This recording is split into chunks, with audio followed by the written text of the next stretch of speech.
The Pearl Diver by Banjo Paterson, Andrew Barton.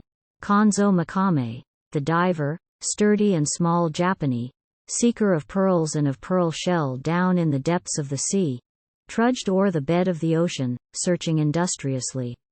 Over the pearl grounds the lugger drifted, a little white speck. Joe Nagasaki, the tender, holding the lifeline on deck, talked through the rope to the diver, knew when to drift or to check. Kanzo was king of his lugger, master and diver in one, diving wherever it pleased him, taking instructions from none. Hither and thither he wandered, steering by stars and by sun. Fearless he was beyond credence, looking at death eye to eye. This was his formula always, all man go dead by and by. Supposing time come no can help it, suppose time no come, then no die. Dived in the depths of the Darnleys, down 20 fathom and 5. Down where by law, and by reason, men are forbidden to dive. Down in a pressure so awful that only the strongest survive.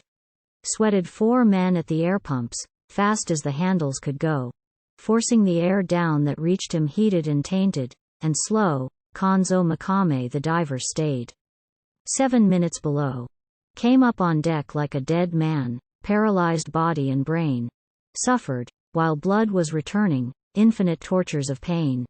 Sailed once again to the Darnleys, laughed and descended again. Scarce grew the shell in the shallows, rarely a patch could they touch. Always the take was so little, always the labor so much. Always they thought of the islands held by the lumbering Dutch, islands where shell was in plenty lying in passage and bay, islands where divers could gather hundreds of shell in a day. But the lumbering Dutch in their gunboats they hunted the divers away. Joe Nagasaki, the tender, finding the profits grow small, said, "Let us go to the islands, try for a number 1 haul. If we get caught, go to prison. Let them take lugger and all." Kanzo Makame, the diver, knowing full well what it meant, fatalist, gambler, and stoic, smiled a broad smile of content, flattened in mainsail and foresail, and off to the islands they went. Close to the headlands they drifted, picking up shell by the ton. Piled up on deck were the oysters, opening wide in the sun, when, from the lee of the headland, boomed the report of a gun. Then if the diver was sighted, pearl shell and lugger must go. Joe Nagasaki decided. Quick was the word and the blow.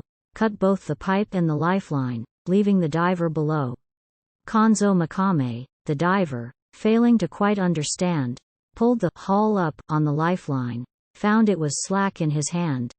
Then, like a little brown stoic, lay down and died on the sand. Joe Nagasaki, the tender, smiling a sanctified smile, headed her straight for the gunboat, throwing out shells all the while.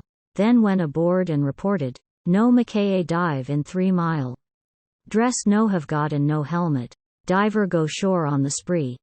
Plenty wind come and break rudder. Lugger get blown out to sea. Take me to Japanee consul, he help a poor Japanee." So the Dutch let him go, but they watched him, as off from the islands he ran, doubting him much. But what would you? You have to be sure of your man ere you wake up that nest full of hornets, the little brown men of Japan. Down in the ooze and the coral, down where earth's wonders are spread, helmeted, ghastly, and swollen, Kanzo Makame lies dead. Joe Nagasaki, his tender, is owner and diver instead. Wearer of pearls in your necklace, comfort yourself if you can. These are the risks of the pearling, these are the ways of Japan. Plenty more Japanee diver, plenty more little brown man.